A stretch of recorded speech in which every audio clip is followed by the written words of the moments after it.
नमस्कार, सिटी न्यूजच्या बातमीपत्रात प्रेक्षकांचं मनपूर्वक स्वागत। आज दिनांक 29 मे 2025 वार गुरुवार। बातमीपत्राची सुरुवात करूया सुविचारमालेने। अनुभवी माणसाचे सल्ले नेहमी मोलाचे असतात। आजचा सुविचार आपण बघितला, आता बघूया बातमीपत्रातील ठळक बातम्या।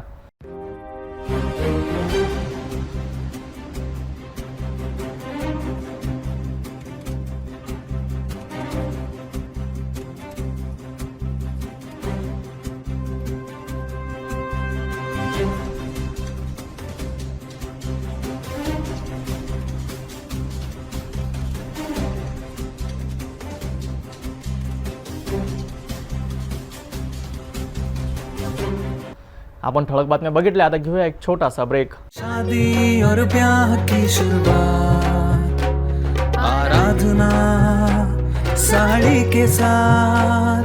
आराधना wholesale shopping mall L2 Bijland complex, Nandgaon Peth, Amravati, Jawahar road, Amravati. Break नंतर बघूया सविस्तर बातम्या। अमरावती शहरात वृत्तपत्र वितरण करणाऱ्यांचा आज संप आहे। ₹2.10 कमिशन वाढवून देण्याच्या प्रमुख मागणीसाठी वृत्तपत्र विक्रेत्यांनी काम बंद आंदोलनाला पुकारले आहेत। या संपामुळे नेहमी गजबजलेले अमरावतीचे मुख्य बसस्थानक आज वृत्तपत्र विक्रेत्यांना सुनसान दिसत आहे।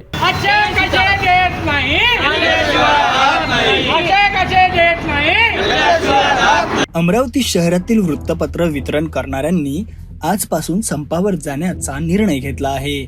वृत्तपत्र विक्रेत्यांच्या मागणीनुसार त्यांना प्रति वृत्तपत्र ₹2.10 कमिशन वाढवून हवे आहे। या मागणीसाठी अमरावती वृत्तपत्र वितरण करणाऱ्यांनी एकजूट दाखवत संपात सहभाग घेतला आहे। या संपामुळे अमरावती मध्यवर्ती बसस्थानकासमोरील नेहमीची वृत्तपत्र विक्रेत्यांची पहाटेची गर्दी ओसरली आहे। एरवी वृत्तपत्रांच्या गठ्ठ्यांनी आणि विक्रेत्यांच्या आवाजाने गजबजलेले हे ठिकाण आज शांत दिसत आहे।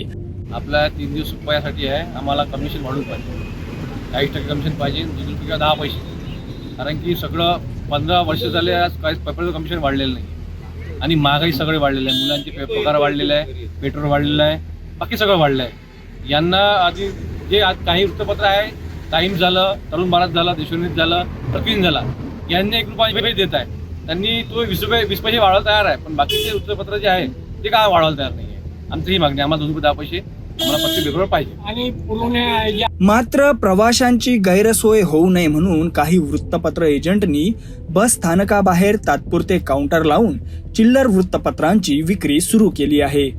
आणि आज हॉकर्स विक्रेत्याची संप असल्यामुळे पेपर आम्ही काउंटर लावला आहे आणि चिल्लर विक्री करून राहिलो आहो। आणि संप करायचं कारण काय? संप करायचं कारण म्हणजे यांना कमिशन वाढून पाहिजे आणि पेपरचे रेट वाढून पाहिजे, यामुळे यांनी संप केले आहे विक्रेत्यांनी। पेपर जे हॉकर्स आहे ते बरोबर वाटतात त्यांनी केलं असं? हा, त्यांनी हॉकर्स लोकांनी केले। जे आपल्या इथं हॉकर्स आहेत 300-400, त्या लोकांनी आपले आज स्ट्राईक केली आहे। त्यांनी आज एकही पेपर उचलला नाही आहे, म्हणून आम्ही 8-10 काउंटर लावले आहे। प्रत्येक एजंटांनी अलग अलग काउंटर लावले आहे। वृत्तपत्र विक्रेता संघाचे अध्यक्ष सुमित इंगोले यांनी सांगितले की जर सायंकाळपर्यंत त्यांच्या मागण्यांवर तोडगा निघाला नाही तर हा संप कायम राहील। या संपात शहरातील 100% वृत्तपत्र विक्रेत्यांनी सहभाग घेतला आहे, त्यामुळे आज शहरातील नागरिकांच्या घरी वृत्तपत्र पोहोचले नाही। दरम्यान वृत्तपत्र वाचनाची प्रचंड आवड असलेले 86 वर्षीय ज्येष्ठ नागरिक आणि वकील मधुकर नाईक यांनी स्वतः चालत अमरावतीचे मुख्य बसस्थानक गाठले आणि वृत्तपत्र मिळवले। त्यांची वृत्तपत्रांवरील निष्ठा या संपातही दिसून आली। आता प्रशासनाकडून यावर काय निर्णय घेतला जातो हे पाहणे महत्वाचे आहे। काय ना आपलं? मधुकर नाईक ऍडव्होकेट। वय असेल आपलं? वय किती असेल? 86। आपण इथे विकत घ्यायला लागत? हा, कारण काय, आज पेपर आला नाही, त्यांनी टाकला नाही, म्हणून मला असं वाटलं की आज काय झालं बा, म्हणून इथं बघायला आलो। इथे यांनी सांगितलं की पेपरवाल्यांचा स्ट्राईक आहे, कर्मचाऱ्यांचा।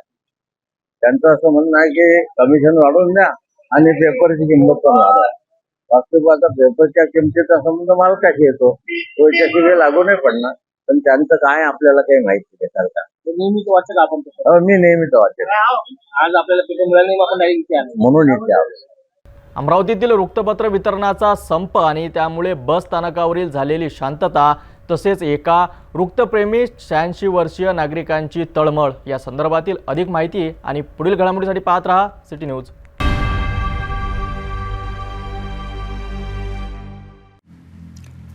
अमरावती वृत्तपत्र विक्रेत्यांनी आपल्या कमिशनमध्ये वाढ करण्याच्या मागणीसाठी गुरुवारपासून 3 दिवसांचा संप पुकारला आहे. या संपामुळे शहरातील नागरिकांपर्यंत वृत्तपत्र पोहोचू शकले नाही. अनेक वाचकांनी बसस्थानकाजवळील काउंटरवरून स्वतः वृत्तपत्र खरेदी केले. या अभूतपूर्व परिस्थितीमुळे वृत्तपत्रांच्या वितरणावर आणि विक्रीवर मोठा परिणाम होण्याची शक्यता आहे. सिटी न्यूजने या संदर्भात शहरातील प्रमुख वृत्तपत्र संपादकांशी संपर्क साधून त्यांची प्रतिक्रिया जाणून घेतली.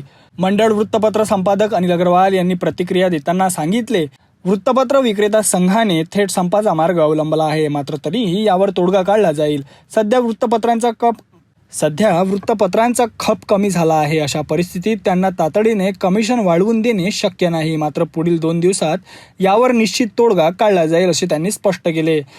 हा वृत्तपत्र विक्रेता संघांच्या काही मागण्या आहेत, पण त्यांनी त्या मागण्याबद्दल वृत्तपत्रांच्या मालकांसोबत पहिले सविस्तर बसून चर्चा न करता त्यांनी हा संप पुकारला आहे. आणि मला असं वाटतं याचा तोडगा 2-3 दिवसात निघून जाईल.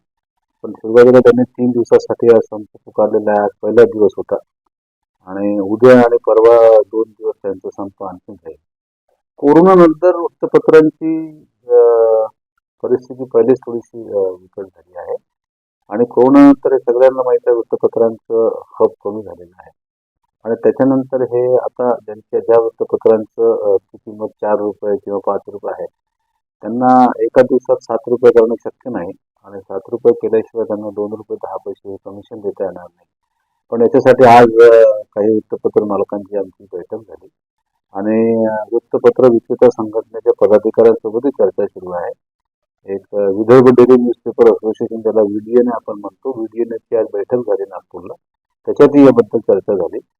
मी ह्या बाबतीत वैयक्तिकरित्या पॉझिटिव्ह आहे तर 1-2 दिवसात त्याच्यात काही तोडगा निघेल. आता तुमच्या माध्यमानं मी अमरावती जितके वाचक वर्ग आहे लाखोंच्या संख्येनं अमरावती शहरात किंवा महानगरात, त्यांना एकच विनंती करेल की 1-2 दिवस फक्त थांबा आणि आमचा तरी प्रयत्न आहे तुमच्यापर्यंत वृत्तपत्र पोहोचवायचं. विशेषतः सकाळचे जितके आहेत मॉर्निंग डेली त्यांना त्रास जात आहे आणि अमरावती मंडळच्या खपाबद्दल सध्या प्रत्येक वाचकांपर्यंत आपण ते वृत्तपत्र पोहोचवायचा प्रयत्न करतच आहोत. हिंदुस्तान वृत्तपत्र संपादक विलास मराठे यांनी या संपावर प्रतिक्रिया देताना सांगितले, कोणतीही अट दाखवून संप पुकारणे योग्य नाही. वृत्तपत्र विक्रेता हा निश्चितच वृत्तपत्र मालकांचा कणा असतो, परंतु कमिशन किती द्यावे यावर आधी चर्चा होणे आवश्यक आहे. अडचण नमस्कार. वृत्तपत्र विक्रेता हा एक वृत्तपत्र जे प्रकाशक असतात, मालक असतात, त्यांचा कणा असतो. समजा वृत्तपत्र आपले वाटलेच नाही गेले तर लोक वाचणार कसे. परंतु त्यांच्या ज्या काय अटी आहे की बा वृत्तपत्राची किंमत ही 7 रुपये असली पाहिजे, कमिशन हे 2 रुपये 10 पैसे मिळाले पाहिजे. असं आहे, कुठलंही प्रॉडक्ट आज हे वृत्तपत्रच नाही, कुठलेही प्रॉडक्ट आज आपण बाजारात विकायला जातो तेव्हा जो मॅन्युफॅक्चरर असतो तो ठरवेल की याची किती MRP ठेवली पाहिजे. ग्राहक थोडी सांगणार आहे किंवा त्याच्या डीलर थोडी सांगणार आहे की याची किंमत ही ठेवा म्हणून. त्यामुळे आज आमची विदर्भ डेली न्यूजपेपर असोसिएशन आणि अमरावतीतले स्थानिक वृत्तपत्र मालक सर्व यांची एक बैठक सुद्धा झाली. त्यामध्ये आम्ही एक बेस व्हॅल्यू केली आहे की बा एवढं कमीत कमी एवढं कमिशन द्यायचं आणि हे मान्य असेल तर. आणि त्याप्रमाणे सर्व नागपूर आणि अमरावतीतल्या वृत्तपत्रांनी आज आपल्या अमरावती महानगरमध्ये जवळजवळ 20 स्टॉल्स लावले आहेत आणि तिथे त्यांनी स्वतःची व्यवस्था केली आहे. तिथे म्हणजे असं नाही की बा हिंदुस्थानचा स्टॉल आहे म्हणून फक्त हिंदुस्थानच विकल्या जाईल. हिंदुस्थानचा स्टॉल आहे तिथे सर्व पेपर ठेवल्या जातील. असं लोकमत असेल तर लोकमत सोबत सर्व वृत्तपत्र ठेवल्या जातील.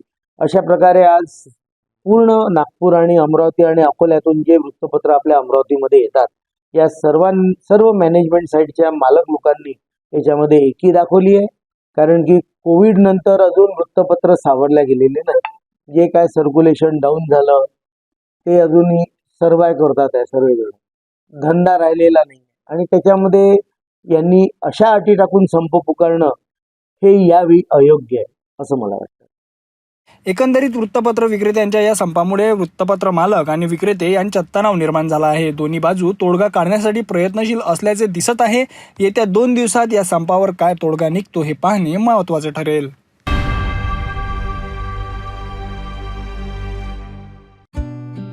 अमरावती जिल्ह्याला लाभलेले नवे प्रशासक नवनियुक्त जिल्हाधिकारी आशिष एरेकर शुक्रवारपासून स्वीकारणार आहेत पदभार. यापूर्वीचे जिल्हाधिकारी सौरभ कटियार यांची मुंबई उपनगराला बदली झाली असून जिल्हा प्रशासनाने बुधवारी त्यांना भावपूर्ण निरोप दिलाय. कटियार यांच्या रिक्त जागेवर आता अहिल्यानगरचे जिल्हा परिषद मुख्य कार्यकारी अधिकारी आशिष एरेकर यांची निवड झाली आहे. एरेकर शुक्रवारी जिल्हाधिकारी कार्यालयात दाखल होऊन औपचारिकरित्या पदभार स्वीकारतील.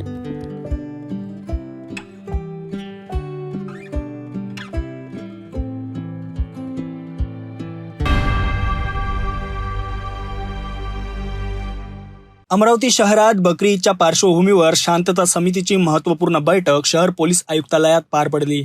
या बैठकीत शहरातील नागरिकांनी विविध समस्यांवर आवाज उठवला आणि संबंधित विभागाच्या अधिकाऱ्यांना थेट प्रश्न विचारले. विशेष म्हणजे गेल्या आठवड्यात सिटी न्यूजने शहरातील नालेसफाई, कचरा आणि वीज पुरवठ्यातील अनियमिततेसारख्या समस्यांवर प्रकाश टाकला होता आणि याच मुद्द्यांना धरून नागरिकांनी आजच्या बैठकीत अधिकाऱ्यांना जाब विचारला. शहरातील पश्चिमबहुल भागातील नागरिकांनी बैठकीत विशेषत्वाने नालेसफाई न होणे, वारंवार वीज खंडित होणे आणि अनियमित पाणीपुरवठा यांसारख्या समस्या पोलीस आयुक्त अरविंद चावरिया यांच्यासमोर मांडल्या. या गंभीर समस्यांवर तातडीने तोडगा काढण्याची मागणी नागरिकांनी केली. या बैठकीला आमदार रवी राणा यांनी देखील हजेरी लावली आणि नवनियुक्त पोलीस आयुक्त अरविंद चावरिया यांचे शाल आणि पुष्पगुच्छ देऊन स्वागत केले. यावेळी आमदार राणा यांनी शहरातील समस्यांवर अधिकाऱ्यांनी लक्ष देण्याची आणि पोलिसांनी गुन्हेगारीवर वचक निर्माण करण्याची सूचना केली. बैठकीत मनपा आयुक्त सचिन कलंत्रे यांच्यासह पशुवैद्यकीय विभागाचे अधिकारी आणि महावितरण कंपनीचे अतिरिक्त कार्यकारी अभियंता यांनी नागरिकांच्या प्रश्नांना सविस्तर उत्तरे दिली आणि त्यांच्या समस्यांचे निराकरण करण्याचे आश्वासन दिले. शांतता समितीच्या या बैठकीत पोलीस आयुक्त अरविंद चावरिया, पोलीस उपायुक्त गणेश शिंदे, सागर पाटील, कल्पना बारावकर, मनपा आयुक्त सचिन कलंत्रे यांच्यासह विविध विभागाचे अधिकारी आणि शांतता समितीचे अनेक सदस्य मोठ्या संख्येने उपस्थित होते. नमस्कार, सिटी न्यूजमध्ये आपलं स्वागत आहे. तर राष्ट्रगौरव, स्वाभिमानाचे प्रतीक आणि पराक्रमाचे जाज्वल्य प्रतीक असलेल्या वीर शिरोमणी महाराणा प्रताप सिंह यांची 484वी जयंती शहरात मोठ्या उत्साहात साजरी करण्यात आली. सराफा बाजारातील महाराणा प्रताप चौकात झालेल्या या सोहळ्याला शेकडो नागरिकांनी उपस्थिती लावून त्यांना स्मारकास अभिवादन केले. चला पाहूया सविस्तर अहवाल. 29 मे गुरुवारी सकाळी सराफा बाजार परिसरातील महाराणा प्रताप चौकात वीर शिरोमणी महाराणा प्रताप यांच्या 484व्या जयंतीनिमित्त अभिवादन सोहळा पार पडला. महाराणा प्रताप सिंह सार्वजनिक सेवा समितीच्या वतीने आयोजित या कार्यक्रमात विविध मान्यवर आणि सामाजिक कार्यकर्त्यांनी सहभाग घेतलाय. सिटी न्यूजचे प्रबंध संपादक डॉक्टर चंदू सोजतिया यांच्या हस्ते स्मारकाला हार अर्पण करून पूजन करण्यात आले.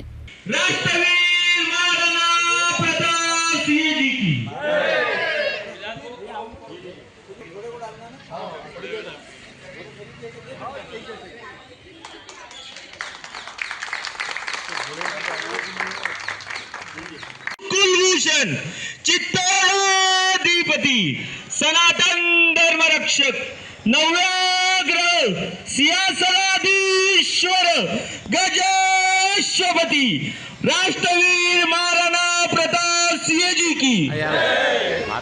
त्यानंतर भव्य दुचाकी रॅलीचे आयोजन करण्यात आले होते. ही रॅली सराफा बाजार येथून सुरू होऊन जवाहर गेट, जयस्तंभ चौक, इरविन चौक, राजापेठ, पन्नालाल नगर, गणेश कॉलनी बगीचा येथे समारोप करण्यात आला. या सोहळ्याला माजी महापौर विलास इंगोले, समितीचे अध्यक्ष डॉक्टर जितेंद्र सिंह राजकुमार, उपाध्यक्ष निलेश सिंह सेंगर, कोषाध्यक्ष नरेंद्र सिंह, सचिव साकेत सिंह सिसोदिया, सहसचिव सुधीर सिंह सूर्यवंशी तसेच शहरातील अनेक राजपूत संघटना, सामाजिक कार्यकर्ते आणि नागरिक मोठ्या संख्येने उपस्थित होते. महाराणा प्रताप जी की जयंती बड़ी धूमधाम से हम सब लोग मनाते हैं और वो अपने देश के गौरव है। मैं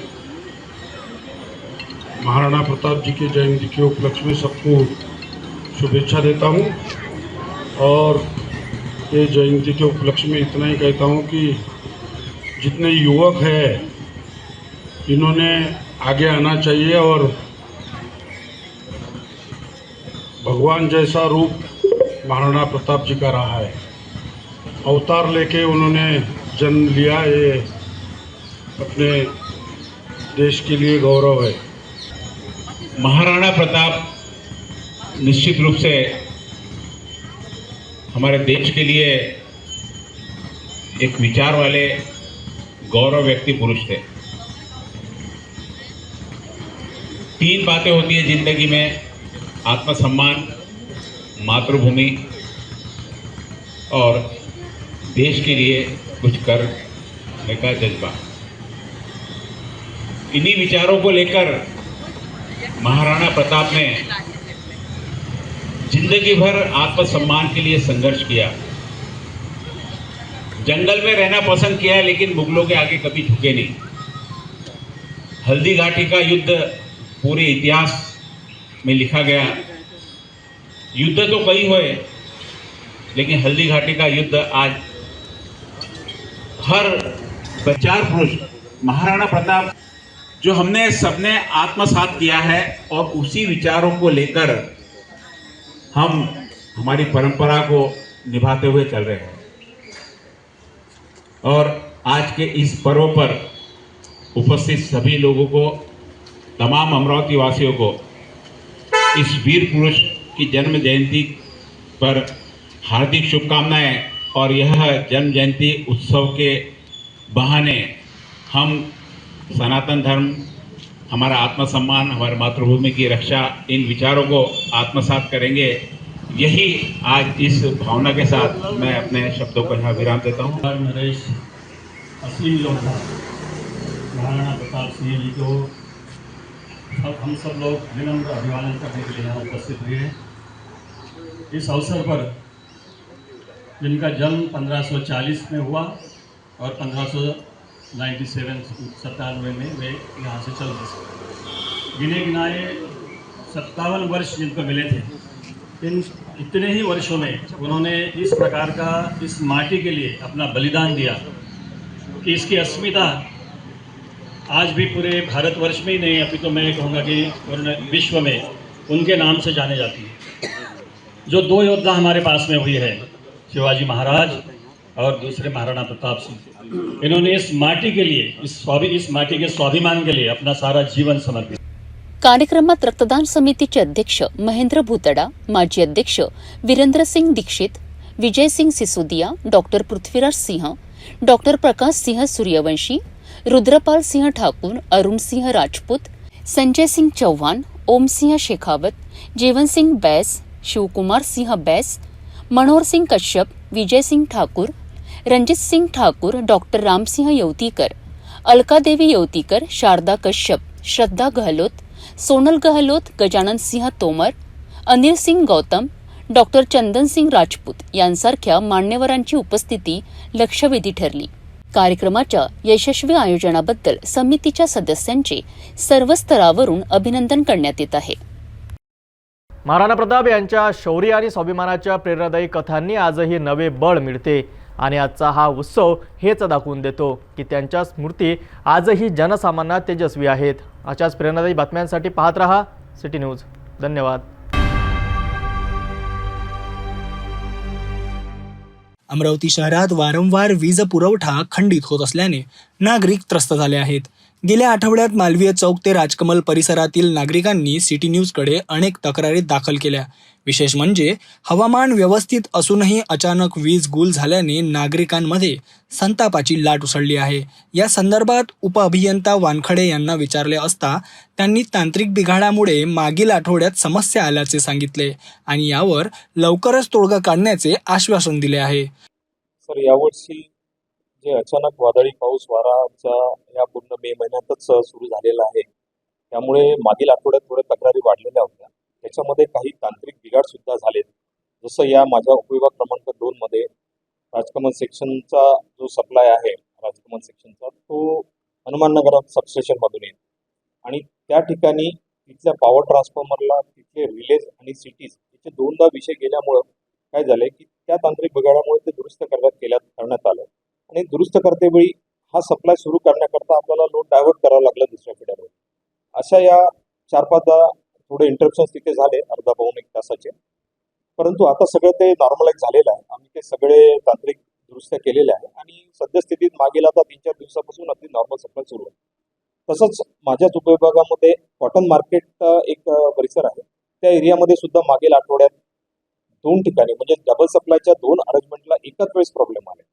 एका ठिकाणी केबल नाल्यामध्ये जळलेला होता आणि दुसऱ्या ठिकाणी जो आहे तो RME जो 3 सप्लाय एकत्र केला जातो तिथे बिघाड झाला होता आणि दोन्ही ठिकाणी अशा काही अडचणी होत्या की आम्हाला ते रेक्टिफाय करायला 2 ते 3 दिवस लागले आणि दरम्यानच्याच काळामध्ये एकाच फिडरवरून सप्लाय असल्यामुळं लोड वाढल्यामुळं तिथल्या वीज पुरवठा वारंवार खंडित होणे असे प्रकार घडले. आपण त्याच्यावर सुद्धा मात करून ते सुद्धा तांत्रिक बिघाड दुरुस्त केलेले आहेत आणि तिथे सुद्धा आता नॉर्मल सप्लाय सुरू आहे. बरोबर आहे. याच्याकरता आमचं 3 शिफ्टमध्ये वर्किंग चालते आणि 24ही तास आम्ही ग्राहकाच्या तक्रारी घेण्याकरता आमचा एक प्रत्येक सेंटरचा नंबर असतो. त्याच्यामध्ये राजकमलचा सुद्धा आहे. कुठलीही तक्रार गेली तर त्या क्रमांकावर तक्रार देऊन आपण ती तक्रारीचं निवारण करतो. माझ्यापर्यंत तरी अशी कुठली तक्रार आलेली नाही की आपण कुठल्या तक्रारीवर काम केलेलं नाही आणि त्यावर तक्रार घेतल्या जाते आणि संबंधित कार्यालयातून ती तक्रारीचं निवारण केलं जातं. दुसरीकडे शहरातील अनेक ठिकाणी विद्युत डीपी उघड्या पडल्याने पावसाळ्यापूर्वी मोठी दुर्घटना घडण्याची शक्यता आहे. या गंभीर विषयावर विचारले असता वानखडे यांनी तातडीने माहिती घेऊन योग्य ती कारवाई करण्याचे आश्वासन दिले आहे. ॲक्च्युली वीज खंडित होण्याचे 2 प्रकार असतात की ज्याच्यामध्ये अचानक झालेला बिघाड आणि दुसरा असतो की आपण काही कारणास्तव काही कामासाठी बंद केलेली लाईट. ज्यावेळेस आपण काही कारणास्तव लाईट बंद करतो शटडाऊन घेतो त्यावेळेस आपण आपल्या सिस्टीममधून मेसेजेस टाकतो जेणेकरून ग्राहकांपर्यंत तो मेसेज पोहोचतो की इतके वाजतापासून इतके वाजेपर्यंत लाईट बंद राहणार आहे. तसंच काही वेळेस मोठा शटडाऊन असेल तर आपण पेपरमध्ये सुद्धा पब्लिश करतो. आणि जो दुसरा प्रकार आहे ब्रेकडाऊनचा तो अचानक झालेला वीज पुरवठा जर खंडित झाला तर त्या केसेसमध्ये कसं होते की तो दुरुस्त करायला काही काळ जातो आणि त्या केसेसमध्ये आमचे सर्व फोन्स चालू राहतात. ग्राहकांना सेक्शन ऑफिसर सुद्धा उत्तर देत असतात किंवा जो नंबर कंप्लेंटचा असतो तिथे सुद्धा तो फोन चालू असतो. आपण याची माहिती ग्राहकांपर्यंत पोहोचवतो. हो, यावर ऑलरेडीच आपण काही ऑर्डर काढलेल्या आहेत आणि बरेच ठिकाणचे हे कामं केलेले आहेत. जिथे कुठे उघड्या डिप्या आहेत त्या ठिकाणी अपघात होऊ नये याकरता आपण सतत प्रयत्नशील असतो आणि त्याकरता आपण बरेच ठिकाणचे डीपीचे झाकणं कव्हर सुद्धा करून घेतलेले आहेत, लावून सुद्धा घेतलेले आहेत. परंतु दुर्दैवाला राजकमल सेंटरलाच असं काही लक्षात आलेलं आहे की त्या ठिकाणी लावल्यानंतर सुद्धा चोरी जातात. तर त्या ठिकाणी आमची थोडीशी अडचण होते. परंतु जिथे जिथे कुठे उघड्या असेल तिथे आम्ही काम करूनच राहिलेलो आहे आणि करणार आहोत.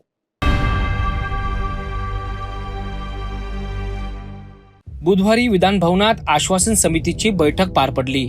या बैठकीत मिठी नदीच्या कामातील अनियमितता आणि 12 मैल जमिनीच्या गैरव्यवहारावर चर्चा करण्यात आली. मिठी नदीच्या खोलीकरण आणि रुंदीकरणाकरिता पहिल्या टेंडरमध्ये 186 कोटी रुपये मंजूर झाले होते, पण नंतर त्याच कंत्राटदाराला 534 कोटी रुपयांचे काम देण्यात आले. या व्यवहाराची आता सखोल चौकशी करण्यात येणार आहे. यासोबतच मुंबईतील 12 मैल जमिनीच्या गैरव्यवहारावर सुद्धा गंभीर प्रश्न उपस्थित झाले. IT चटई क्षेत्रात बांधकामाकरिता दिलेल्या जमिनीवर पब, बार आणि रेस्टॉरंट उभे करून बिल्डरांनी जमिनी बळकावल्याचा आरोप आहे. या प्रकरणाच्या चौकशीकरिता मुंबई महानगरपालिकेचे आयुक्त अभिजित बांगर यांच्या अध्यक्षतेत समिती स्थापन करण्यात आली आहे. या समितीत IT तज्ज्ञ आणि विद्यार्थी यांचा समावेश असेल. ही समिती वस्तुस्थिती अहवाल सादर करेल.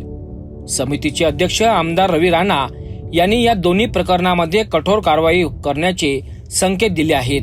आमदार रवी राणा यांनी सांगितले की अहवाल प्राप्त होताच समिती प्रधान सचिव आणि संबंधित अधिकाऱ्यांसोबत प्रत्यक्ष भेटी देणार आहेत.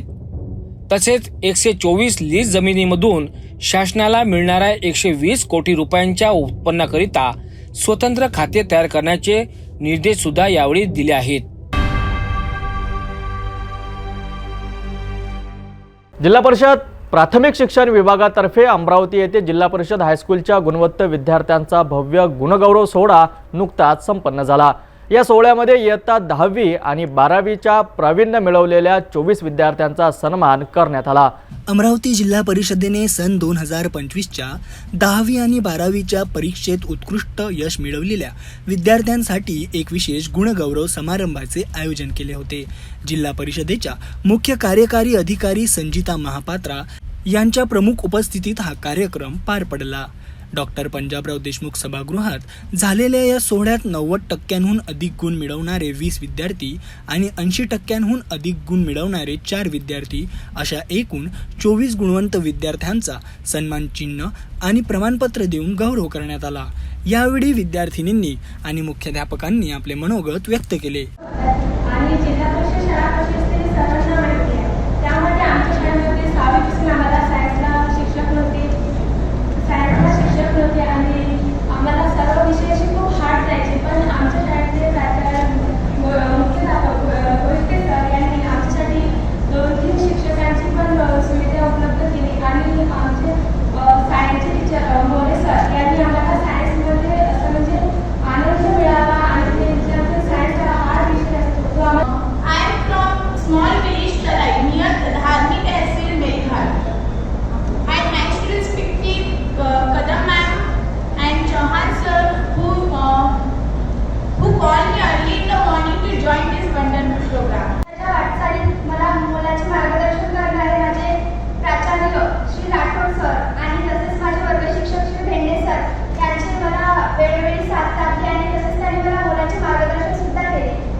CEO संजिता महापात्रा यांनी विद्यार्थ्यांचे अभिनंदन करताना कठोर परिश्रमातून यश कसे संपादन करता येते याबद्दल मार्गदर्शन केले। जिल्हा परिषद शाळांमध्ये आम्हाला नेहमी माहिती आहे की खूप अडीअडचण असतात आणि त्यामध्ये इतकं चांगलं गुण आणणं हे स्वतःमध्ये खूप मोठी बाब आहे आणि यामध्ये तुम्ही आणि तुमचे पालक आणि शिक्षक या तिघींनी खूप मेहनत घेतलेली आहे।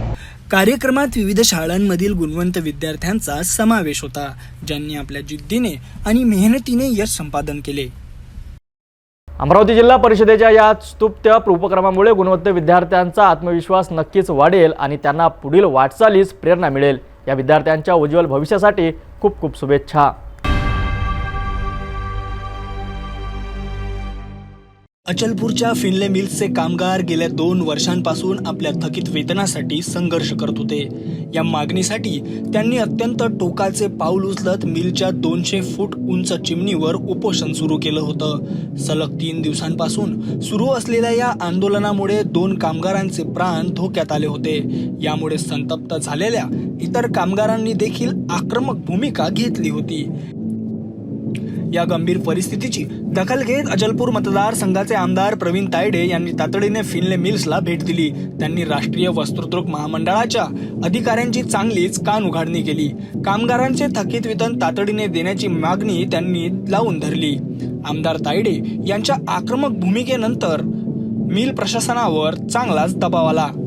आमदार प्रवीण तायडे यांनी मिलचे महाप्रबंधक अमित कुमार सिंह यांच्याकडून 2 महिन्यांच्या आत कामगारांचे थकीत वेतन देण्यासंबंधी लेखी पत्र घेतले। यावेळी आमदार तायडे यांनी अधिकाऱ्यांना कठोर शब्दात सुनावले, ज्याची जोरदार चर्चा झाली। गिरणी कामगार संघटनेचे अध्यक्ष राजा ठाकूर, दिनेश उघडे यांच्यासह हजारो कामगारांनी या उपोषणात सक्रिय सहभाग घेतला होता. कामगारांच्या या एकजुटीमुळे जिल्हा प्रशासनालाही या गंभीर प्रकरणाची दखल घ्यावी लागली. अखेर आमदार प्रवीण तायडे यांच्या यशस्वी मध्यस्थीनंतर कामगारांनी आपले आंदोलन स्थगित केले आहे. लवकरच थकीत वेतन मिळणार असल्याची माहिती आमदार तायडे यांनी दिली आहे, ज्यामुळे कामगारांमध्ये आनंदाचे वातावरण आहे. जिल्ह्यातील अचलपूर तालुक्याच्या फिनले मिल येथे कामगाराचं मागील 3 दिवसापासून उपोषण सुरू आहे. चिमणीवर चढून सलग 3 दिवस 2 कामगारांनी आपला जीव हा टांगलेला होता. यावर आज अचलपूर मतदारसंघाचे आमदार प्रवीणभाऊ तायडे यांनी मध्यस्थी केली असून आज हे आंदोलन स्थगित झालेले आहे. कशा प्रकारे या कामगाराचे थकीत वेतन मिळणार आणि कशा प्रकारे याचा मार्ग तोडगा काढणार जाणून घेऊ प्रवीणभाऊकडून. गेल्या 3 दिवसापासून 3 कामगार हे चिमणीवर चढले होते आणि असंख्य शेकडो कामगार हे खाली होते. आपल्या 36 महिन्याच्या थकीत वेतनासंदर्भात त्यांनी हे आंदोलन केलं होतं आणि इथं अनेक लोक येऊन गेले. बऱ्याच लोकांनी त्याचा श्रेय घेण्याचा प्रयत्न केला, परंतु कसं असते की तळमळ पाहिजे आणि त्याच्यातून कामगारांना ज्या गोष्टी पाहिजे होत्या, म्हणजे थकीत वेतन असो, त्यांचं बोनस असो, याच्याबद्दलच ते मागणी करत होते आणि अनेक दिवसापासून प्रलंबित प्रश्न निर्माण झाला होता. परंतु मी काल मुंबईत असल्यामुळं मी सन्माननीय आमचे नेते मुख्यमंत्री महाराष्ट्राचे देवेंद्रजी फडणवीस साहेब यांच्या कानावर टाकला आणि आपल्या जिल्ह्याचे पालकमंत्री सन्माननीय आमचे नेते चंद्रशेखरजी बावनकुळे साहेब यांच्या सुद्धा कानावर टाकला. त्यांनी स्वतः गिरिराज सिंग यांच्या PSशी बोलणी केली आणि त्यांची भेट घेण्याचं ठरलं. ती भेट अजून मिळायची आहे, पण मी आज आल्या पहिले फिनले मिलमध्ये आलो आणि संबंधित जे वरिष्ठ आले होते NTCचे त्यांच्याशी वार्तालाप करत असताना त्यांचा थोडासा वेगळा हे आमच्यावर निधी नाही आहे, फंड नाही आहे, आमची वाईट परिस्थिती आहे, बिकट परिस्थिती आहे. मी म्हटलं तुमचे पगार होत आहे, पण कामगारांचे का नाही? अशा परिस्थितीत त्यांनी मग जेव्हा उग्र स्वभाव दाखवला तेव्हा मग त्यांनी NTCचं पत्र मागवलं आणि त्याच्यात सगळ्या गोष्टीचं म्हणजे हे आहे, उहापोह आहे, नमूद आहे आणि हे आंदोलन स्थगित झालं. एकूणच भाऊ, हे बघितलं असताना आपण की वारंवार या कामगारांना आंदोलनाची भूमिका घ्यावी लागत आहे, थकीत वेतन मागावं लागत आहे. मागे सुद्धा आता आपण आले तेव्हा सर्वांना प्रवेश मिळाला, आता सुद्धा आपल्यामुळे तोडगा निघाला. कुठंतरी हे म्हणजे NTC अधिकारी ऐकत नाही काय, कसं काय? नाही, NTCची परिस्थिती थोडीशी गंभीर आहे. कोरोना काळानंतर सर्वच मिलची परिस्थिती थोडीशी बिकट आहे, पण सर्वापेक्षा साधारण चांगली परिस्थिती या फिनले मिलची असल्या कारणाने आमचा जोर जो आहे तो फिनले मिल ही सुरू व्हावी आणि फिनले मिलचं जे थकीत वेतन आहे त्यांना मिळण्यात यावं. त्या 22-23 मिल सोबत याची तुलना करू नये. 22-23 सोबत याची तुलना केल्यामुळं या म्हणजे एक नुकसान होते. त्याच्यामुळं आमचं असं म्हणणं आहे त्यांना आणि ते त्यांना पण मान्य आहे की इथून धागा विदेशात जर एक्सपोर्ट होत होता तर तुम्ही समजून जा कुठल्या धर्तीच्या मशिनरीच्या इथे उपलब्ध आहेत. एकूणच हा जो विषय आहे असं वाटतं की 22-23 मिल जे आहे भारताच्या, त्याला पाहून हे ऐतिहासिक निर्णय कामगाराच्या पक्षामध्ये देण्यात आला, जो लिखित देण्यात आला विशेष म्हणजे. हो, म्हणजे पाऊल चांगलं पडलं आणि 2-3 महिन्यात त्यांनी संपूर्ण पगार आणि संपूर्ण बोनस वगैरे जे TDS वगैरे जे काही आहे त्यांचं ते सगळं 2-3 महिन्यात त्यांना देण्यात येईल. त्याचे रिसोर्सेस कुठल्या मिळणार आहे ते सुद्धा ते नमूद आहे. त्याच्यामुळं 2-3 महिने थांबायला काही हरकत नाही असं कामगारांचं म्हणणं आलं. त्यांच्या निर्णयानुसार मग मी त्यांना हे केलं. एकूणच या मतदारसंघाच्या विकासासाठी अजून जे प्रलंबित जे प्रश्न आहे, अचलपूरचे जे प्रलंबित प्रश्न किंवा या विकासाला गती मिळावी, विद्यार्थ्यांसाठी, शेतमजुरांसाठी, शेतकऱ्यांसाठी काय आपली भूमिका आहे? देवेंद्रजी फडणवीस साहेब यांचं सरकार हे सक्षम सरकार आहे, स्थिर सरकार आहे आणि मजबूत सरकार आहे. त्याच्यामुळं शेतकरी असो, विद्यार्थी असो, शेतमजूर असो, यांच्या पाठीशी सतत राहिलेलं सरकार आहे. आणि आता तुम्हाला का प्रश्न पडावा की त्यांच्या पाठीशी नसेल किंवा नाही आहे? कसं आहे, काही थोडा वेळ द्यावा लागत असतो आणि सध्या राज्याची आर्थिक परिस्थिती थोडीशी म्हणजे साधारण असल्यामुळे सगळ्या योजना सगळ्या गोष्टी पूर्णत्वास जाईल असं मी आशा बाळगतो. एकूणच कामगारांच्या पक्षामध्ये हा ऐतिहासिक निर्णय आहे आणि कामगारांना त्यांचं 22 महिन्याचं थकीत वेतन आणि चालू महिन्याचं 7 महिन्याचं वेतन मिळणार असून हा आंदोलन आमदार प्रवीण तायडे यांच्या मध्यस्थीने हा आमदार स्थगित झालेला आहे. कॅमेरामॅन धीरज सोबत नितेश किल्लेदार, सिटी न्यूज, अचलपूर.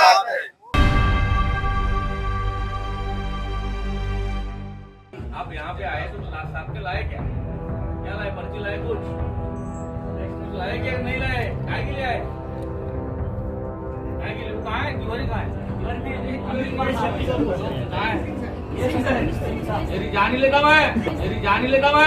जान ही लेता मैं. आप यहाँ पे आए तो साथ में लाए क्या लाए? पर्ची लाए? कुछ लाए क्या नहीं लाए? काय के लिए आए? काय के लिए? कहाँ है? तिवारी कहाँ है? मेरी जान ही लेता मैं. फिनले मिल आंदोलन. 80 फीट ऊंची चिमनी पर चढ़े 2 मजदूर तीसरे दिन उतरे. तीसरे दिन मिला मजदूरों को समाधान. लिखित आश्वासन के बाद खत्म हुआ चिमनी आंदोलन. विधायक प्रवीण तायडे की सख्ती रंग लाई. प्रबंधक ने बकाया वेतन पर दिया लिखित वादा. तेरी जान ले लूंगा, विधायक की धमकी से घबराए प्रबंधक ने किया समझौता. बकाया वेतन की मांग पर चढ़े आंदोलनकारी. 2 दिन में मिला भुगतान का वादा. 3 दिनों से चिमनी पर बैठे मजदूरों का संघर्ष सफल. आंदोलन हुआ स्थगित. प्रवीण तायडे की चेतावनी के बाद प्रबंधक का झुकाव. दिया लिखित पत्र. फिनले मिल प्रबंधन ने मानी मजदूरों की मांगे. जल्द होगा वेतन का भुगतान. आंदोलन की तीव्रता के आगे झुका प्रशासन. मजदूरों को मिला आश्वासन. लाए क्या नहीं लाए? काय के लिए आए? काय के लिए? कहाँ है? तिवारी कहाँ है? मेरी जान ही लेता मैं.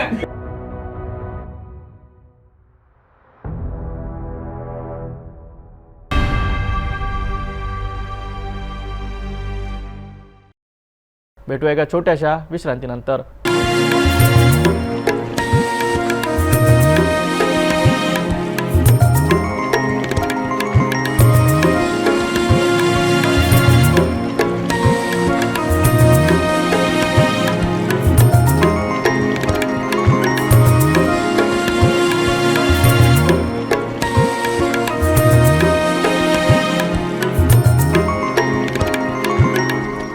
तपोवन पासून फक्त 1.5 किलोमीटर अंतरावर राधानगरी लेआउट लेक व्ह्यू प्लॉट सह मोजकेच प्लॉट शिल्लक.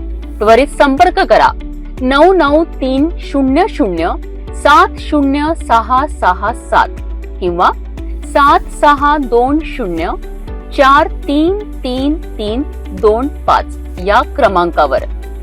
विश्रांतीनंतर पुन्हा आपले स्वागत. चांदूर बाजार तालुक्यातील पिपरी पूर्णा येथे जिथे एक धक्कादायक प्रकार समोर आला आहे. गावातील अंगणवाडीमध्ये एका खासगी व्यक्तीने बांधकाम साहित्याचा ढिगारा टाकला आहे.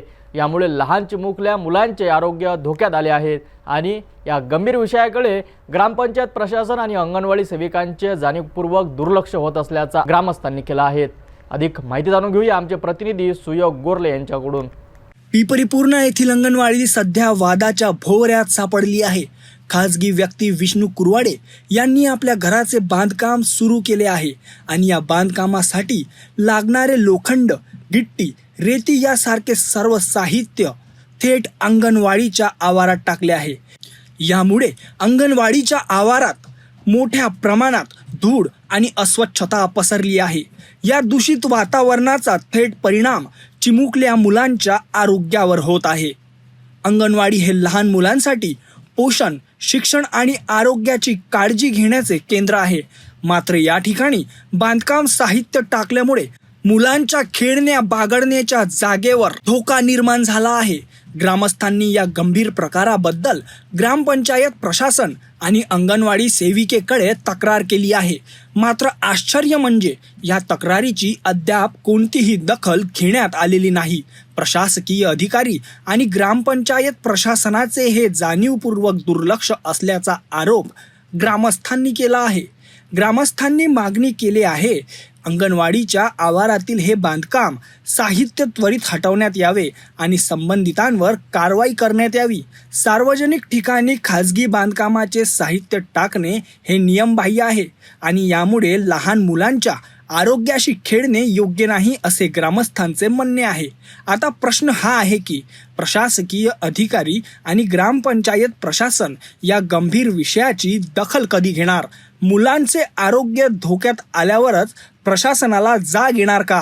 पिपरी पूर्णा येथील ग्रामस्थांनी तात्काळ कारवाईची मागणी केली आहे. ही होती पिपरी पूर्णा येथील धक्कादायक घटना, जिथे एका खाजगी व्यक्तीच्या मदतेदारीमुळे अंगणवाडी आणि तेथील लहान मुलांचे आरोग्य धोक्यात आले आहेत.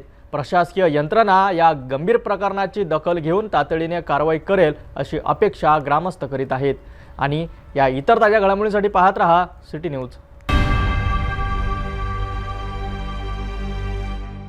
सुप्रीम कोर्टाच्या अलीकडील निर्णयामुळे अनुसूचित जमातीतील 67 कर्मचाऱ्यांचे अधिक संख्या पद रद्द झाल्यानंतर या कर्मचाऱ्यांना न्याय मिळावा यासाठी अकोल्यात organisation for rights of women संघटनेने जिल्हाधिकारी कार्यालयासमोर एकदिवसीय धरणे आंदोलन केले. त्यांच्या मागण्या नेमक्या काय होत्या पाहूया आमच्या सविस्तर रिपोर्टमध्ये. 28 एप्रिल रोजी सर्वोच्च न्यायालयाने दिलेल्या निर्णयानुसार अनुसूचित जमातीच्या 67 कर्मचाऱ्यांची अधिसंख्या पद रद्द करण्यात आले. या निर्णयामुळे संबंधित कर्मचाऱ्यांवर अन्याय झाला असून त्यांना पुन्हा पदाच्या अधिसंख्या आदेशाखाली समाविष्ट करण्यात यावे अशी मागणी OFROH organisation for rights of human या संघटनेच्या वतीने करण्यात आली आहे. या मागण्यांकरिता अकोल्याच्या जिल्हाधिकारी कार्यालयासमोर ऑफरोह संघटनेने एकदिवसीय धरणे आंदोलन केले. संघटनेने जिल्हाधिकाऱ्यांना सादर केलेल्या निवेदनात मागण्या करण्यात आल्या. यामध्ये अनुसूचित जमातीच्या कर्मचाऱ्यांसाठी पुन्हा अधिसंख्या पद लागू करावे, कायम कर्मचाऱ्यांप्रमाणे पदोन्नतीची संख्या उपलब्ध करून द्यावी, जोपर्यंत पदोन्नती मिळत नाही तोपर्यंत 10, 20 आणि 30 वर्षाची आश्वासित प्रगती योजना लागू करावी, शिक्षक कर्मचाऱ्यांकरिता वरिष्ठ श्रेणी आणि निवड श्रेणी लागू करून त्यांचे लाभ द्यावेत. संघटनेचे पदाधिकारी आणि सदस्यांनी आंदोलन दरम्यान शासनाच्या धोरणाविरोधात संतप्त भावना व्यक्त केल्यात. आमच्या अधिकारांबाबत निर्णय होत असताना आमचं मत घेतलं जात नाही आणि नंतर आमच्यावर अन्याय होतो असे म्हणत त्यांनी सरकारच्या धोरणांवर प्रश्नचिन्ह उपस्थित केलेत. या मागण्यांकडे शासनाने तातडीने लक्ष देऊन न्याय द्यावा अशी मागणी ऑफरोह संघटनेने केली आहे. अन्यथा तीव्र आंदोलनाचा इशाराही यावेळी देण्यात आलाय. महाराष्ट्रभर प्रत्येक जिल्हाधिकारी कार्यालयावर organisation for the right of women या संघटनेच्या माध्यमातून नारे निदर्शने कार्यक्रम आयोजित करण्यात आलेला आहे. या नारे निदर्शने कार्यक्रमामध्ये आमच्या प्रमुख मागण्या ज्या आहेत त्या अशा आहेत की 28 एप्रिल 2025 ला जो सर्वोच्च न्यायालयाचा निर्णय झाला त्या कर्मचाऱ्यांचा अधिसंख्या पदाचा आदेश रद्द करण्यात आला. याचाच अर्थ असा आहे की अनुसूचित जमातीच्या कर्मचाऱ्यांना अधिसंख्या पदाचा आदेश हा लागूच होत नाही हे स्पष्टपणे त्या ठिकाणी निदर्शनास येते. असं असताना आमची प्रमुख मागणी पहिली ही आहे की जोपर्यंत आम्हाला कायम कर्मचाऱ्याप्रमाणे पदोन्नती मिळत नाही तोपर्यंत 10, 20 आणि 30 ही आश्वासित योजना, तसेच शिक्षक बंधूंसाठी वरिष्ठ श्रेणी आणि निवड श्रेणी ही लागू झाली पाहिजे आणि त्याचे लाभ त्या कर्मचाऱ्यांना दिले गेले पाहिजे. हा अन्याय दूर करावा ही आमची प्रमुख मागणी आहे. त्यासाठी आम्ही इथं नारे निदर्शने केले आणि यानंतर जिल्हाधिकाऱ्यांकडे आम्ही निवेदन देणार आहोत. मागण्या पूर्ण याच्या पुढे पुन्हा आंदोलन आम्ही तीव्र करण्यात येईल. आंदोलन.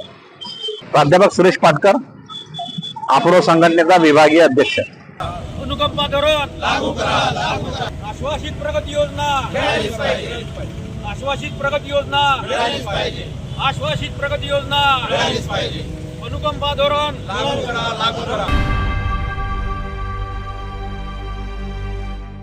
अकोला शहरातील पोलीस प्रशासनात मोठे फेरबदल झाले आहेत. राज्याच्या पोलीस विभागाने नुकतेच काढलेल्या बदली आदेशानुसार शहरातील तब्बल 9 पोलीस अधिकाऱ्यांची बदली करण्यात आली आहे. या बदल्यांमध्ये कोणाचा समावेश आहे आणि या फेरबदलाचा शहरातील कायदा व सुव्यवस्थेवर काय परिणाम होणार याबद्दल अधिक माहिती जाणून घेऊया. राज्याचे अतिरिक्त पोलीस महासंचालक आणि अकोल्याचे माजी जिल्हा पोलीस अधीक्षक डॉक्टर सुखविंदर सिंह यांच्या स्वाक्षरीने हे बदली आदेश जारी करण्यात आले आहेत.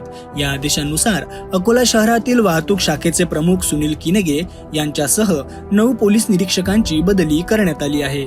या बदल्या प्रशासकीय कारणास्तव करण्यात आल्या असल्याचे सांगण्यात येत आहे. मात्र या मोठ्या फेरबदलामुळे पोलीस दलात आणि शहरात काय बदल घडणार याकडे आता सर्वांचे लक्ष लागले आहे. बदली झालेल्या इतर अधिकाऱ्यांची नावे आणि त्यांना कुठे नवीन नियुक्ती मिळाली आहे याबाबतची अधिकृत माहिती लवकरच समोर येईल. अकोला शहरातील पोलीस दलातील या मोठ्या बदलामुळे आता शहरातील कायदा व सुव्यवस्था अधिक सक्षमपणे हाताळता जाईल अशी अपेक्षा व्यक्त केली जात आहे. या बदली प्रक्रियेतील पुढील घडामोडी आणि नवीन नियुक्तीबाबत अधिक माहितीसाठी पाहत रहा सिटी न्यूज.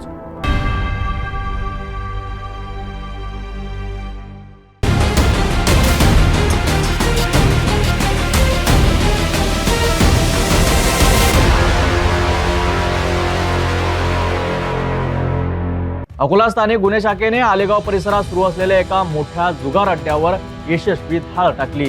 या कारवाईत पोलिसांनी 6 जुगार खेळणाऱ्यांना अटक केली असून त्यांच्याकडून तब्बल 2 लाखांचा मुद्देमाल जप्त करण्यात आला आहे. अधिक माहिती देत आहेत आमचे प्रतिनिधी मुकेश ढोके. अकोला स्थानिक गुन्हे शाखेला आलेगाव परिसरात मोठ्या प्रमाणात जुगार अड्डा चालवला जात असल्याची गोपनीय माहिती मिळाली होती.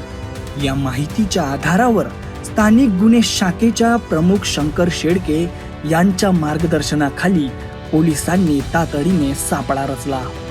अचानक केलेल्या या कारवाईमुळे जुगार खेळणाऱ्यांना पडून जाण्याची संधी मिळाली नाही आणि 6 जण पोलिसांच्या हाती लागले. पोलिसांनी घटनास्थळावरून जुगाराचे साहित्य आणि रोख रक्कम असा सुमारे 2 लाखांचा मुद्देमाल जप्त केला. अटक केलेल्या आरोपींवर गुन्हा दाखल करण्याची प्रक्रिया सुरू असून या मोठ्या कारवाईमुळे परिसरात खळबळ उडाली आहे. यवती अकोल्यातील आलेगाव येथील जुगार अड्ड्यावर झालेल्या कारवाईची माहिती स्थानिक गुन्हे शाखेने केलेल्या या धडक कारवाईमुळे अवैध धंदे करणाऱ्यांचे धाबे दणाणले आहेत. शंकर शेळके यांच्या नेतृत्वाखाली पोलिसांनी केलेली ही कारवाई निश्चितच कौतुकास्पद आहे. ताज्या घडामोडीसाठी पाहत रहा सिटी न्यूज.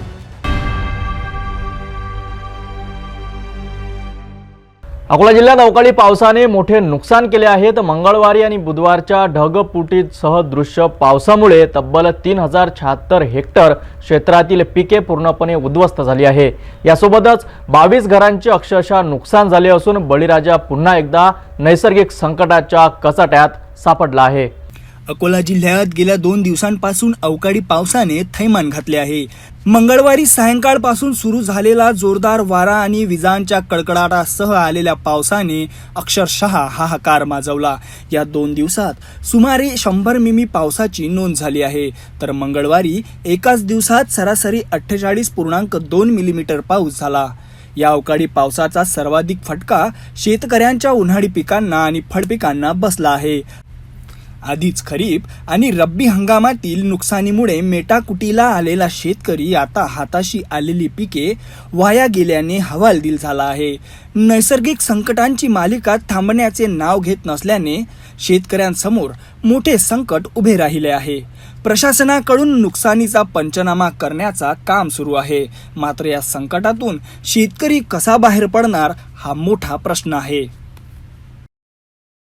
अकोल्यातील या अवकाळी पावसाने शेतकऱ्यांचे मोठे नुकसान केले आहे. आता प्रशासनाने तातडीने मदत पुरवून शेतकऱ्यांना दिलासा देण्याची गरज आहे. नैसर्गिक संकटाच्या या मालिकेतून शेतकऱ्याला बाहेर काढण्याची ठोस उपाययोजना करण्याची मागणी जोर धरीत आहे.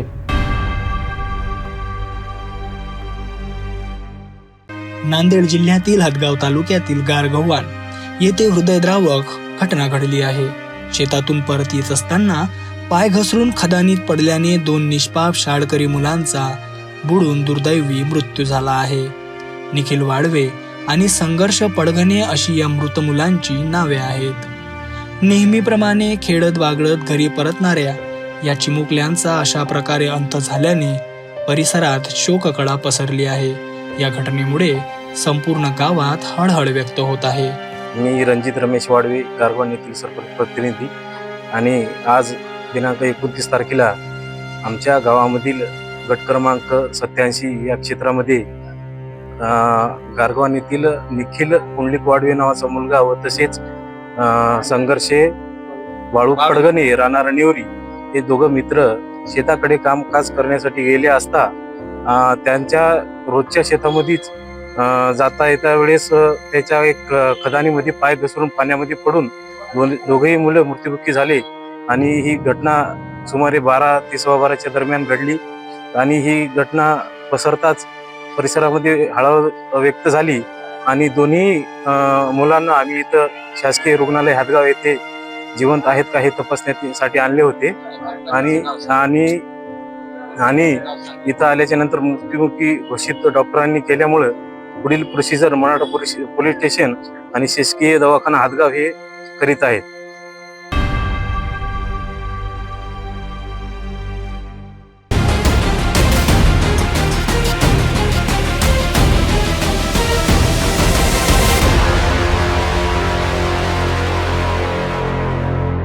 अकोला जिल्ह्यातील पिंजर पोलीस स्टेशन जिथे गेल्या 1.5 वर्षापासून चोरांनी अक्षरशः धुमाकूळ घातला आहे. एक नव्हे, दोन नव्हे तर अनेक ठिकाणी चोऱ्या झाल्या. मात्र पिंजर पोलिसांनी अजूनही एकाही चोरीचा तपास लावण्यात यश आले नाहीत. आता याच पार्श्वभूमीवर पिंजर शहरात आणखी एक मोठी चोरी झाली आहे. पिंजरमध्ये चोऱ्यांचं सत्र अजूनही सुरूच आहे आणि पोलिसांना मात्र अजूनही अंधारात चाचपडावं लागत आहे. पिंजर शहरातील रहिवासी विशाल मोतीराम बुटे आपल्या कुटुंबासोबत नातेवाईकांकडे लग्नासाठी गेले होते. त्यांना जराही कल्पना नव्हती की घरी परतल्यावर त्यांना काय धक्का बसणार आहे. जेव्हा ते घरी परतले तेव्हा त्यांना त्यांच्या घरातील लोखंडी अलमारी आणि बेडरूम मधील कपाट उघडे दिसले. घरात चोरी झाली होती. चोरट्यांनी घरातून दागिने आणि रोख रक्कम असा तब्बल 3,85,000 रुपयांचा मुद्देमाल लंपास केला होता. गेल्या 1.5 वर्षातील चोऱ्यांची मालिका आणि त्यात आता भर पडल्याने पिंजरमधील नागरिक चांगलेच धास्तावले आहेत. पोलिसांच्या कार्यक्षमतेवर आता प्रश्नचिन्ह उभे राहिले आहे. एकाही चोरीचा तपास न लागल्याने चोरट्यांचे मनोबल वाढले आहे आणि सामान्य नागरिक मात्र असुरक्षित महसूस करत आहे. चोऱ्यांचं सत्र अजूनही सुरूच आहे आणि मात्र पोलिसांना अजूनही अंधारात चाच पडावं लागत आहे. विशाल बुटे यांच्या घरात झालेली ही चोरी म्हणजे पोलीस यंत्रणेसाठी एक मोठं आव्हान आहे. आता तरी पोलीस या चोर पकडण्यात आणि नागरिकांच्या मनातील भीती दूर करण्यात यशस्वी होईल का हे पाहणं महत्त्वाचं आहे. मुख्यमंत्री देवेंद्र फडणवीस यांच्या विधानावर राष्ट्रवादी काँग्रेसचे आमदार अमोल मिटकरी यांनी जोरदार प्रत्युत्तर दिलं आहे. अजितदादा आणि एकनाथ शिंदे हे उत्तम संवादक आहेत असं स्पष्ट करत मिटकरींनी फडणवीसांच्या विधानावर प्रश्नचिन्ह उपस्थित केलं आहे. असं आहे की काल एका मुलाखतीमध्ये त्यांनी उपमुख्यमंत्री अजितदादा आणि उपमुख्यमंत्री शिंदे साहेब हे संवादात कमी पडतात असं वक्तव्य केलं, जे आज मीडियामध्ये सर्वदूर चर्चिले जात आहे. मुळामध्ये शिंदे साहेब आणि अजितदादा हे दोन्ही उत्तम संवादक आहेत. त्यांच्या पक्षातील कार्यकर्त्यांपासून नेत्यांपर्यंत सर्वांशी संवाद असतो. त्याहीपेक्षा मंत्रालयात सुद्धा सर्वांशी त्यांचा संवाद असतो. आता देवेंद्र फडणवीस साहेब महाराष्ट्राचे मुख्यमंत्री आहेत. ते उत्तम संघटक आहेत, उत्तम कर्णधार आहेत, टीम प्रमुख आहेत, संघ प्रमुख आहेत. संघ म्हणजे टीम, आणि त्यांच्या टीममधले हे 2 महत्त्वाचे खेळाडू म्हणता येईल. जर संवाद कमी पडत असेल तर 4 भिंतीच्या आत बसून उत्तम कर्णधार ते व्यक्त करू शकतात भावना. पण संघाच्या रणनीतीनुसार कर्णधार म्हणून जाहीर अशी वाच्यता करणं हे महाराष्ट्रात महायुतीच्या प्रत्येक कार्यकर्त्याला न पटणार आहे. मला असं वाटते उत्तम कर्णधार म्हणून आपण कुठं संवादात कमी पडतो आहोत का हे सुद्धा या निमित्तानं सन्माननीय मुख्यमंत्र्यांनी तपासलं पाहिजे. अमोल मिटकरी यांनी दिलेल्या या प्रतिक्रियेमुळे महायुतीतील नेत्यांमध्ये संवाद पुन्हा एकदा चर्चेत आला आहे. फडणवीस आणि मिटकरी यांच्या या आरोप प्रत्यारोपावर आता महायुतीतील इतर नेते काय प्रतिक्रिया देतात हे पाहणं महत्त्वाचं ठरणार. आर्थिक अडचणींनी ग्रस्त असलेल्या यवतमाळ जिल्ह्यातील शेतकऱ्यांसाठी एक दिलासादायक बातमी समोर आली आहे. महाबीज कंपनीने यंदाच्या खरीप हंगामात शेतकऱ्यांना मोफत सोयाबीन बियाणे देण्याचा निर्णय घेतला आहे. त्यासाठी महाडीबीटी पोर्टलवर अर्ज करावे लागणार असून सुमारे 2625 क्विंटल बियाणांची मोफत वाटप करण्यात येणार आहेत. चला पाहूया सविस्तर रिपोर्ट. यवतमाळ जिल्ह्यातील शेतकऱ्यांकरिता खरीप हंगामात महाबीज कंपनीकडनं मोठा दिलासा देण्यात आलाय. महाराष्ट्र डायरेक्ट बेनिफिट ट्रान्सफर या पोर्टलवर अर्ज केलेल्या शेतकऱ्यांना यावर्षी मोफत सोयाबीन बियाणे दिले जाणार आहेत. एकूण 2625 क्विंटल बियाण्यांचे मोफत वितरण होणार असून त्याचबरोबर 1012 क्विंटल बियाणांच्या मोफत किट्सचेही वाटप करण्यात येणार आहे. या योजनेत शेतकऱ्याला एका हेक्टर क्षेत्रासाठी 3 बॅगे बियाणे मिळणार आहे. शेतकऱ्यांना हे बियाणे घरपोच न करता निर्धारित केंद्रांवरनं वितरित करण्यात येणार आहे. शेतकऱ्यांच्या हितासाठी महाबीज कंपनीने यंदा बाजारात एकूण 12,000 क्विंटल बियाणे विक्रीसाठी आणले असून ते फक्त 73 रुपये किलो दराने मिळणार आहे. खास बाब म्हणजे 5 वर्षाआतील नव्या वाणासाठी 100% अनुदान दिले जाणार आहे. याशिवाय तूर बियाणासाठी महाबीज कंपनीने आणखी एक महत्त्वाचा निर्णय घेतला आहे. मागील 10 वर्षातील बियाण्यांवर प्रति किलो 50 रुपयांचे अनुदान देण्यात येणार आहे. त्यामुळे 180 रुपये किलो दर असलेले तुरीचे बियाणे शेतकऱ्यांना केवळ 130 रुपये किलो दराने मिळणार आहे. हा उपक्रम विशेषतः यवतमाळ सारख्या आत्महत्याग्रस्त जिल्ह्याच्या पार्श्वभूमीवर महत्त्वपूर्ण आहे. अनेक शेतकऱ्यांना बँक कर्ज न मिळाल्याने बी बियाणे खरेदीसाठी अडचणी येत आहेत. अशा स्थितीत महाबीजचा हा निर्णय शेतकऱ्यांकरिता एक मोठा आधार ठरणार आहे. शेतकऱ्यांच्या कष्टातून देशाचे पोषण होते आणि त्यांच्या मदतीसाठी महाबीज सारख्या संस्थांचा पुढाकार आशादायक ठरतो. यवतमाळच्या शेतकऱ्यांना नवसंजीवनी देणारी ही योजना खरीप हंगामात निश्चितच मोठा दिलासा देईल. अशाच महत्त्वपूर्ण दिलासादायक बातम्यांसाठी पाहत रहा सिटी न्यूज. नागपूर तुळजापूर राष्ट्रीय महामार्गावर पेंटर बाबा दर्ग्याजवळ एका अज्ञात वाहनाच्या धडकेत 4 ते 5 महिन्याच्या बिबट्याचा जागीच मृत्यू झाला आहे. नांदेडवरून यवतमाळकडे जाणाऱ्या मार्गावर ही दुर्दैवी घटना घडली, ज्यामुळे परिसरात हळहळ व्यक्त केली जात आहेत. अधिक माहिती देत आमचे प्रतिनिधी दुर्गेश कानू. यवतमाळ जिल्ह्यातील नागपूर तुळजापूर राष्ट्रीय महामार्गावर पेंटर बाबा दर्ग्याजवळ आज एका हृदयद्रावक घटनेत एका बिबट्याचा मृत्यू झाला. मिळालेल्या माहितीनुसार नांदेडहून यवतमाळकडे जाणाऱ्या लेनवरून एका अज्ञात वाहनाने या बिबट्याला जोरदार धडक दिली. ही धडक इतकी भीषण होती की बिबट्याचा जागीच मृत्यू झाला. घडलेल्या घटनेची माहिती मिळताच परिसरातील नागरिकांनी घटनास्थळी मोठी गर्दी केली. त्यांनी तात्काळ वनविभागाच्या अधिकाऱ्यांशी संपर्क साधून घटनेची माहिती दिली. प्राथमिक अंदाजानुसार मृत बिबट्या सुमारे 4 ते 5 महिन्यांचा होता. वनविभागाचे अधिकारी घटनास्थळी दाखल झाले असून पुढील कार्यवाही करत आहेत. राष्ट्रीय महामार्गावर वन्यजीवांच्या सुरक्षिततेचा प्रश्न पुन्हा एकदा ऐरणीवर आला आहे. ही बातमी यवतमाळमधून, जिथे एका निष्पाप बिबट्याचा अज्ञात वाहनाच्या धडकेत बळी गेला. राष्ट्रीय महामार्गावर वन्यजीवांच्या संरक्षणासाठी अधिक उपाययोजना करण्याची गरज आहे, जेणेकरून अशी दुर्दैवी घटना टाळता येईल. ताज्या घडामोडींसाठी पाहत रहा सिटी न्यूज. यवतमाळ जिल्ह्यातील वणी तालुक्यात कायर येथे विदर्भ नदीच्या पुलावरून एक दुर्दैवी घटना समोर आली आहे. पुराच्या पाण्यातून जात असताना एका 4चाकी वाहनाचा ताबा सुटून ते नदीत कोसळले. या दुर्घटनेत एका व्यक्तीचा मृत्यू झाला असून दुसरा गंभीर जखमी झाला आहे. अधिक माहिती देत आमचे प्रतिनिधी. वणी तालुक्यातील कायर जवळून वाहणाऱ्या विदर्भ नदीवर मंगळवारी रात्री ही दुर्दैवी घटना घडली. उमरी येथील भास्कर पुसाम आणि रामा कनाके हे दोघे डोंगरगावहून आपल्या 4चाकी वाहनाने घरी परतत होते. सततच्या पावसामुळे विदर्भ नदीला पूर आला होता आणि पुलावरून पाणी वाहत होते. या परिस्थितीतही रामा कनाके यांनी गाडी पुराच्या पाण्यातून काढण्याचा प्रयत्न केला. मात्र पाण्याचा प्रवाह इतका जोरदार होता की चालकाचा गाडीवरील ताबा सुटला आणि त्यांची 4चाकी थेट नदीत कोसळली. या भीषण दुर्घटनेत रामा कनाके यांचा जागीच मृत्यू झाला, तर त्यांचे सहकारी भास्कर पुसाम गंभीर जखमी झाले.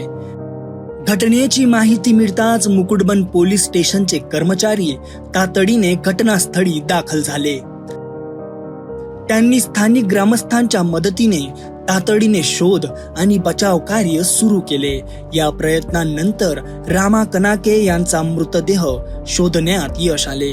गंभीर जखमी भास्कर पुसाम यांना तातडीने कायर येथील ग्रामीण रुग्णालयात उपचारासाठी दाखल करण्यात आले आहे. प्रशासनाने नागरिकांना सतर्कतेचा इशारा दिला आहे. पुराच्या पाण्यातून वाहने चालवू नयेत आणि पूरस्थिती ओसरण्याची वाट पाहावी असे आवाहन प्रशासनाकडून करण्यात आले आहे. विदर्भ नदीच्या पुरामुळे झालेल्या या दुर्घटनेत एका निष्पाप व्यक्तीचा जीव गेला आहे तर दुसरी गंभीर जखमी आहेत. प्रशासनाने नागरिकांना केलेल्या आव्हानाचे पालन करणे किती महत्त्वाचे आहेत या घटनेवरून स्पष्ट होते. नागरिकांनी अधिक दक्षता घ्यावी हीच अपेक्षा.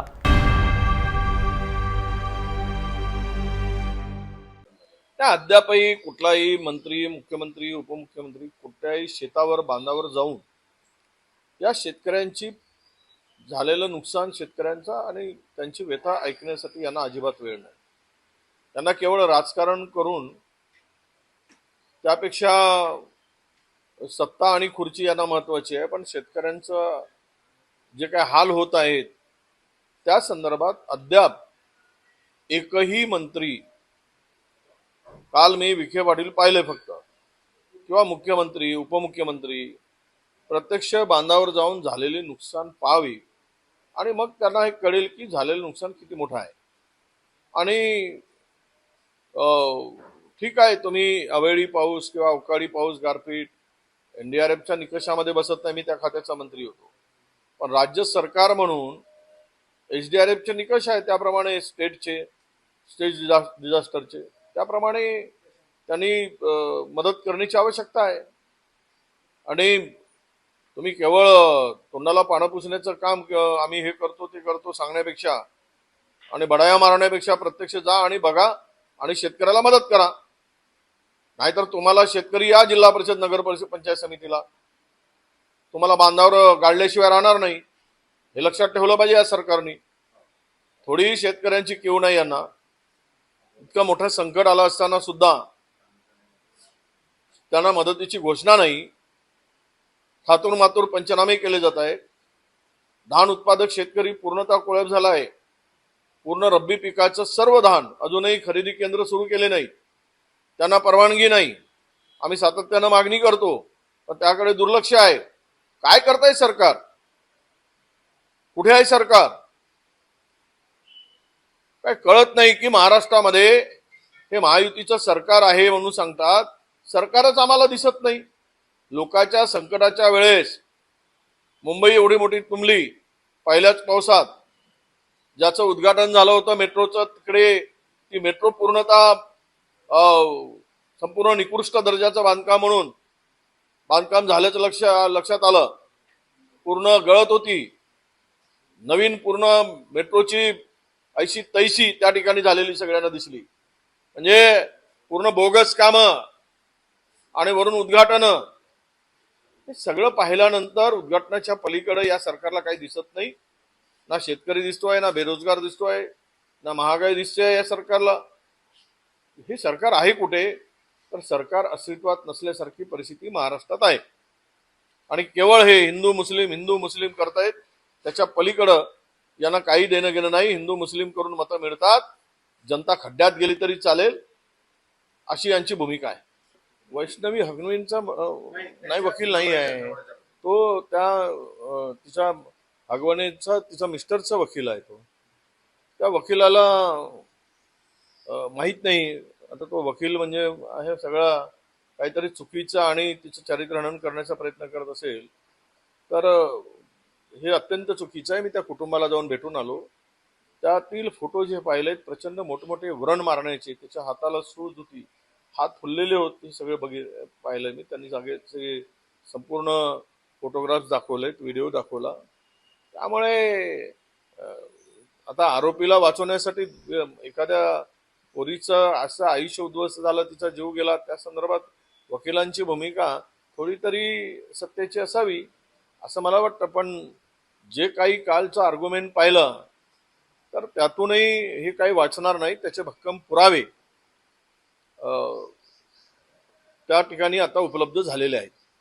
बघा, आता सत्यजित सत्य बोलणं सोडला तर तो असत्याच्या पाठीमागे जातो आहे, हा त्याचा अर्थ आहे. सत्याची कास सोडून असत्याला साथ देण्याची भूमिका सत्यजित करून आम्हाला अपेक्षित नव्हती, पण ती भूमिका त्यांची दिसते आहे. पुढची वाटचाल असत्याकडे चालली आहे, हा त्याचा अर्थ होतो आहे. राहुलजी हे सगळ्यांना भेटत असतात आणि वेळ असली की नक्की ते भेटतात. त्यामुळे उरसूट सगळ्यांना भेटायची काही हे नाही. ज्या वेळेस महाराष्ट्रातील प्रमुख नेते वेळ मागतात, भेटतात. आत्ताच आम्ही भेटून आलो 15-18 दिवसापूर्वी. सगळ्यांशी सविस्तर चर्चा 2 तास झाली आमची. त्यामुळं त्यांच्याकडून अशी अपेक्षा नाही.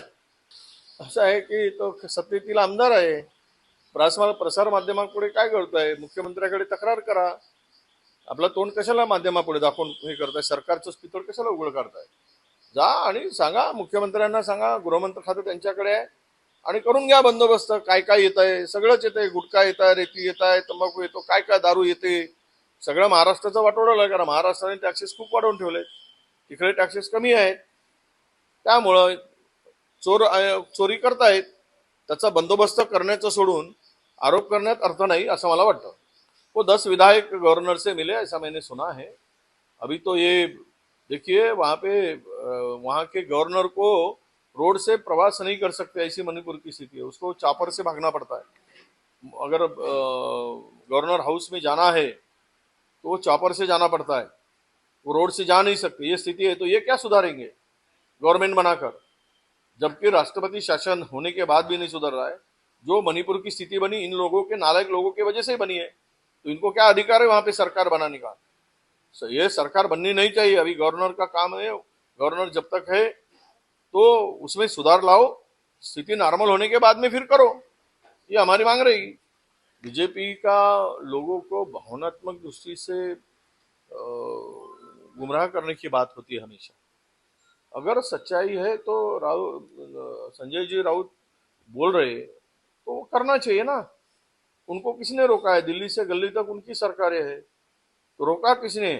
अगर इतना बड़ा सम्मान मान है तो संजय राउत कहते उस स्थिति में उनको देना चाहिए था, दिखावा नहीं होना चाहिए. ये बात उन्होंने सच कही है.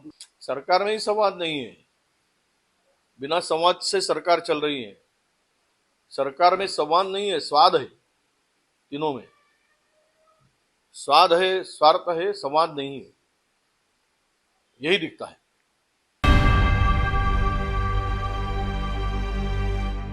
कळमना पोलीस ठाण्याच्या हद्दीत एका धक्कादायक प्रकार घडला. विजयनगर परिसरात हातात तलवार घेऊन दहशत माजवत असलेल्या एका इसमाला बीट मार्शलच्या सतर्कतेमुळे पोलिसांनी ताब्यात घेतलं. या धाडसी कारवाईने सविस्तर वृत्त आपण पाहूया आमच्या खास अहवालमध्ये. 28 मे रोजी सायंकाळी सुमारे 6 वाजता कळमना पोलीस ठाण्याच्या हद्दीत बीट मार्शल क्रमांक 1 व 2 नागपूर पोलीस शिपाई आशिष बारलावार आणि पोलीस शिपाई पंकज बांगडे हे आपल्या नियमित कर्तव्य बजावत असताना त्यांना माहिती मिळाली की एक इसम राणू उर्फ चंद्रेश वर्मा हा विजयनगर परिसरात हातात तलवार घेऊन फिरत आहे व स्थानिकांमध्ये भीतीचं वातावरण निर्माण करीत आहे. माहिती मिळताच दोन्ही अंमलदारांनी कोणतीही वेळ न घालवता तत्काळ घटनास्थळी धाव घेतली आहे. घटनास्थळी पोहोचल्यावर त्यांना हा आरोपी तलवार घेऊन धामधूम करताना आढळून आला. परिस्थितीचं गांभीर्य ओळखून दोन्ही अंमलदारांनी धाडस दाखवत व योग्य प्रकारे बळाचा वापर करून आरोपीला घटनास्थळी ताब्यात घेतलाय. आरोपीस तलवारासह कळमना पोलीस स्टेशनमध्ये आणण्यात आलं असून त्याच्या विरुद्ध गुन्हा दाखल करण्यात आलाय. पोलिसांनी ही तत्परता आणि साहसी कारवाईमुळे मोठा अनुचित प्रकार टळलाय. या घटनेनंतर बीट मार्शल आशिष बारलावार व पंकज बांगडे यांचे सर्वत्र कौतुक होत आहे. अशा धाडसी पोलीस अधिकाऱ्यांमुळेच नागरिकांमध्ये सुरक्षिततेची भावना निर्माण होते. शहराच्या सुरक्षतेसाठी जीव धोक्यात घालणाऱ्या या पोलिसांना सलाम. बीट मार्शलनी दाखवलेल्या तत्परतेमुळे विजयनगर परिसरात संभाव्य घटना टळली आणि कायद्याचं राज्य अबाधित राहिलं. बातमी आहे नांदेड जिल्ह्यातील मुदखेड रेल्वे स्टेशनवरून. येथे प्लॅटफॉर्म क्रमांक 1 वर दुरुस्तीचे काम सुरू असताना एक मोठी दुर्घटना टळली आहे. दुरुस्तीच्या कामासाठी वापरण्यात येत असलेला एक ट्रॅक्टर अचानक रेल्वे ट्रॅकवर पलटी झाला. सुदैवाने ज्यावेळी हा अपघात झाला त्यावेळी ट्रॅकवर कोणतीही रेल्वे गाडी येत नव्हती. त्यामुळे एक मोठा अनर्थ टळला आहे. ट्रॅक्टर पलटी झाल्यामुळे दुरुस्तीच्या कामात अडथळा आला असला तरी कोणतीही जीवितहानी झाली नसल्याने प्रशासनाने सुटकेचा निश्वास सोडला आहे. या घटनेमुळे रेल्वे प्रशासनाने अधिक दक्षता घेण्याची गरज आहे.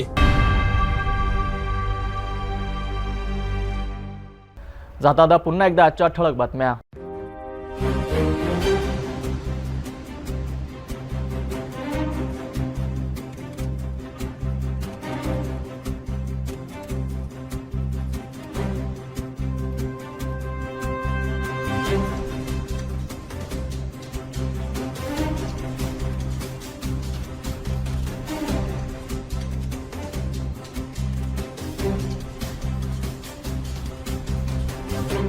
आपण आता सिटी न्यूज चॅनल आपल्या टीव्हीवर सुद्धा बघू शकता, ज्यामध्ये next channel number 117, Jio channel number 872, JTBL channel number 73, RRC 899, Fastway channel number 256.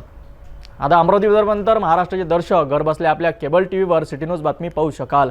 लवकरच आम्ही आपल्यापर्यंत पोहोचणार आहोत. जर आपल्या केबल टीव्हीवर सिटी न्यूज चॅनल दिसत नसेल तर आपण आपल्या केबल ऑपरेटरशी संपर्क करावा. सिटी न्यूज केबलच्या व्यतिरिक्त यूट्यूब, फेसबुक, इंस्टाग्राम आणि ट्विटरवर सुद्धा बघू शकता. याकरिता सोशल मीडिया अकाउंट सबस्क्राईब करा, फॉलो करा, लाईक करा. यूट्यूब अकाउंट सबस्क्राईब करण्याकरिता सबस्क्राईब बटनला क्लिक करा आणि बेल आयकॉन दाबायला विसरू नका, कारण सर्वात आधी समाचार आपल्यापर्यंत पोहोचणार आहेत. ते सिटी न्यूजचे फेसबुक पेज लाईक करा, इंस्टाग्राम आणि ट्विटर हँडल फॉलो करा. आपण व्हॉट्सअपवर सुद्धा न्यूज प्राप्त करू शकता. ही बातमीपत्र वेळेवरच थांबूया. पुन्हा भेटूया नवीन घडामोडीसोबत. नमस्कार.